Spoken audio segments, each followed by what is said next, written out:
Dans la collection, on a tous cette licorne, ce Graal qui n'existe que sur nos listes d'envie, jusqu'au jour où on met la main dessus.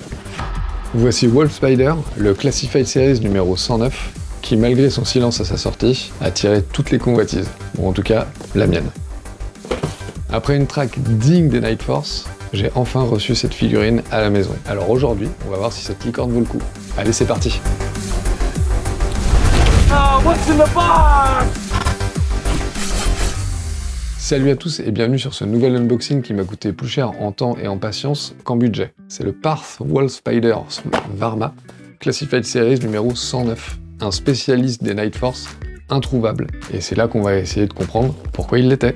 Alors pour le coup, il s'agit d'une exclusivité des magasins américains Walmart, donc il est jamais sorti en France. À savoir aussi, c'est que c'est un personnage qui n'a jamais été issu des jouets des années 80, donc il n'existait pas en American Hero. Mais il apporte un design plutôt frais, plutôt moderne, et qui reste très cohérent avec la gamme G.I. Joe Classified. On aurait même pu l'imaginer un petit peu dans les années 80. Alors moi je l'ai vu passer très rapidement sur le site Hasbro. Je l'ai vu sur quelques sites, mais il était out of stock, mais tout le temps. C'était vraiment très compliqué de l'avoir. Il y a un site sur lequel il était disponible, et puis quand j'ai voulu l'acheter, il m'est passé sous le nez. Allez, assez parlé, maintenant on va passer à l'unboxing, c'est parti.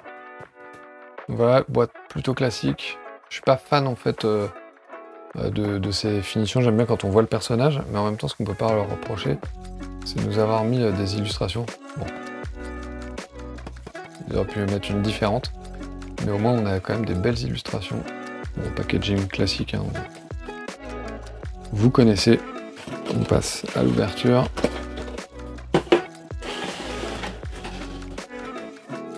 La figurine. La boîte d'accessoires. On ouvre ça proprement.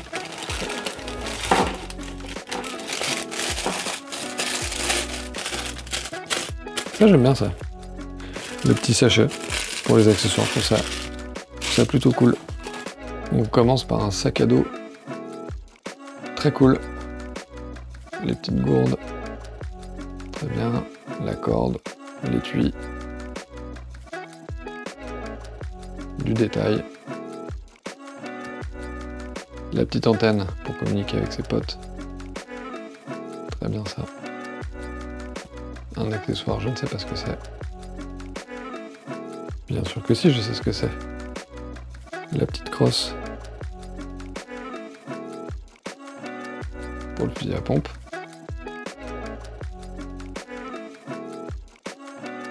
Très cool. On va dire un Space 12, hein, si je ne me trompe pas. De la corde. Très bien. Petite corde, ça sert toujours hein, pour les missions. Le casque. Ultra détaillé, auquel on peut accrocher les petites lunettes. Ça, je trouve ça cool. Des petits accessoires originaux comme ça.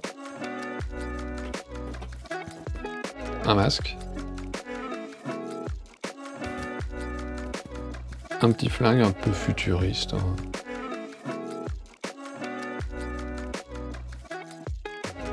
Très bien aussi. On peut pas mettre de flamme sur celui-là. Il n'y a pas de trou dans le canon. Et le couteau, franchement, très beau couteau. Et la figurine.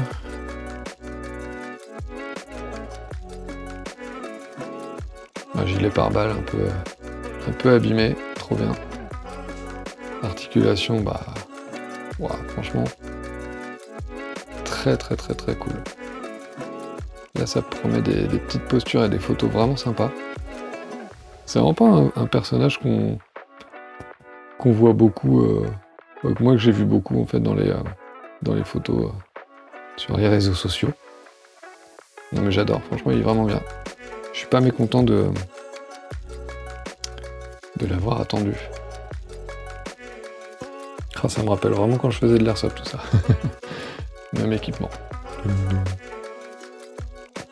Je mettrai peut-être une photo ici. Les articulations sont vraiment sympas. Ça promet vraiment des bonnes postures. C'est pas trop souple. Ouais, les jambes elles sont assez rigides. pas comme certaines où c'est tout souple. Quand on regarde de près, on a vraiment en fait la sensation de textures différentes, quoi. Avec les petits pads et tout sur les genoux, les petits pads sur les coudes. Là, il est vraiment bien avec des bonnes tonalités. Les couleurs elles ont été bien réfléchies, bien travaillées.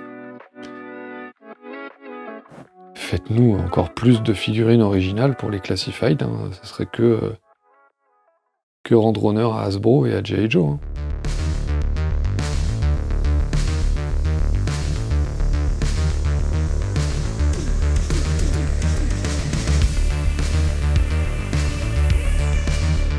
Alors, est-ce que ce Wolf Spider valait la chasse? Franchement, pour moi, oui, c'est un grand oui. Il est vraiment cool. J'aurais bien aimé qu'il y ait une version années 80 pour pouvoir comparer. Mais en même temps, celui-là se suffit à lui-même. Comme je disais, les couleurs, les textures, les articulations, je trouve qu'elles sont vachement travaillées, vachement plus poussées. Alors je sais pas si c'est parce que c'est un personnage créé pour les Classified où ils sont laissés peut-être un peu plus de liberté. Mais franchement, trop bien, rien à dire. J'adore cette figurine. Je pense qu'elle va arriver dans mon top 10. Alors pour le coup, c'est vraiment une exclusivité de qualité. On n'est vraiment pas sur un objet d'opportunisme.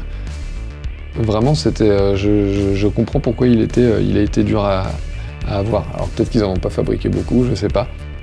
Ça, seul Hasbro pourra me le dire. Mais en tout cas, j'adore, je suis fan, je le trouve vraiment très cool. Très content de cet achat. Et vous l'avez trouvé comment cette figurine? N'hésitez pas à me laisser des commentaires là-dessus. Est-ce que vous avez déjà eu une figurine que vous avez recherchée hyper longtemps, un peu partout? J'aimerais bien savoir justement quel modèle vous cherchiez. N'hésitez pas à me partager vos histoires en commentaire. Si vous aimez cette approche, je vous invite à liker, partager et commenter cette vidéo, c'est super cool pour le référencement. J'en ai bien besoin en ce moment parce qu'avec le switch de chaîne, ça m'aide énormément. Sur ce, on se revoit très vite pour une prochaine vidéo. Et surtout, n'oubliez pas, restez créatifs. Allez, ciao!